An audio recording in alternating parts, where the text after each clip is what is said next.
Evening. We've had another gap of a few days, so we're just catching up. This is a little distracting, though.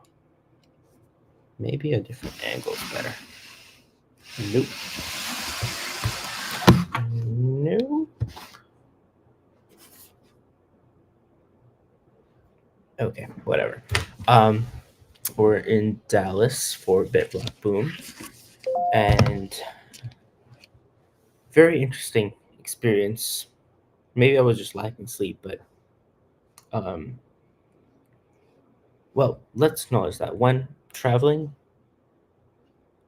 I don't know, it's not the same as it used to be. Um, Traveling is always stressful, one way or another. This delay, that delay, new place, readjusting time zones. Um, but it's also very fun the day after when you're rested up and then you're going out to meet people. And then there's also something that came up for me, which is like going to a new place or you're, yeah, oddly, I was confronted with the question of like, do I fit in? And that was weird to experience. Like, do I fit in here? Um, I figured I would be totally comfortable. Then, like, I'm almost 30 now, and yet you still ask the question. I still ask the question of myself, like, do I fit in? And what does it mean to like belong or participate?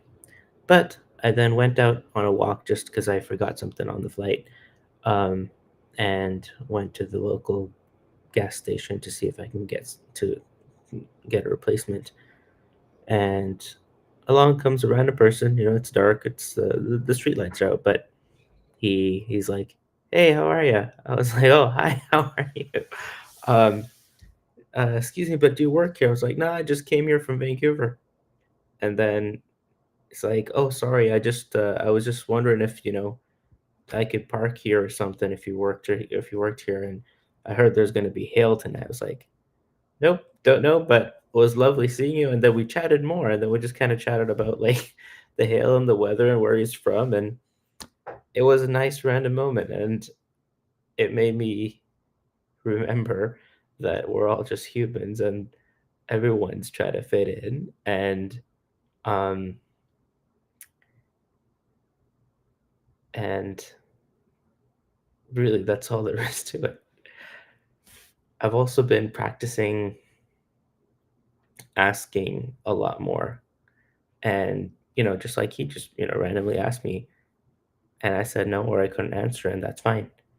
And then today, I met a brother. He had a kid, and he was like, we were flying on the airplane, and they offer you, do you want waffles or pretzels, right? And normally we just choose between one or the other when we're offered the choice. But his kid was like, "Do you have something else?" Like, it's like didn't really think about. The kid probably didn't think about it. It's like, maybe there's another option. Let me just check. Like, we forget, I don't know, we forget to do that as adults, just asking like, "Oh, is there another option?"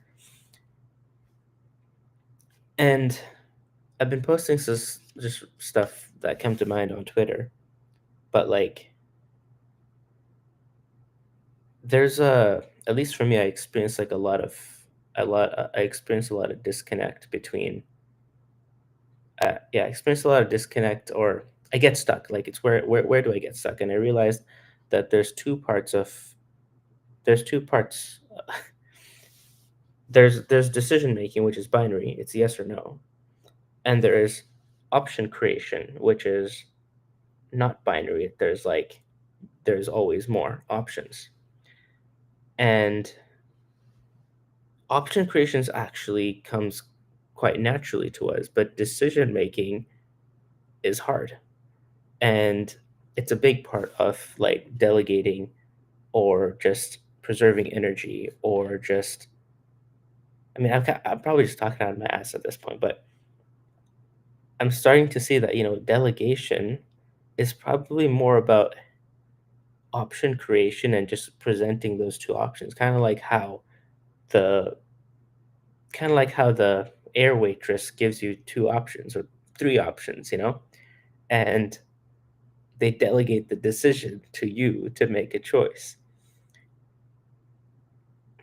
I don't really know where I'm going with that, but in some ways it simplifies life a lot. Generate options, make quick decisions, because it's too short to just stay stuck on any one thing or worry about fitting in. And it's just like there's if you're not if something's just not right for you, there's probably another option. Um, Same thing with like the hotel I was in. It was it was nice, and I was like, I don't really, something's just not fitting in here. And I looked up a few options, and I found something just across the street for cheaper. And my mind was going off all about like, well, I don't know what they're gonna say. What am I gonna ask them for? I don't. Are they gonna think I'm poor? I'm just moving out to somewhere cheaper. But then I was reminded of like how a friend of mine, how best friend Ali handles a lot of things. Sometimes he just kind of like gets friendly and playful and um, tells presents it as a story. So I tried it. I just went downstairs and like, "Hey guys, what up? It was lovely, and just wanted to have a request of you.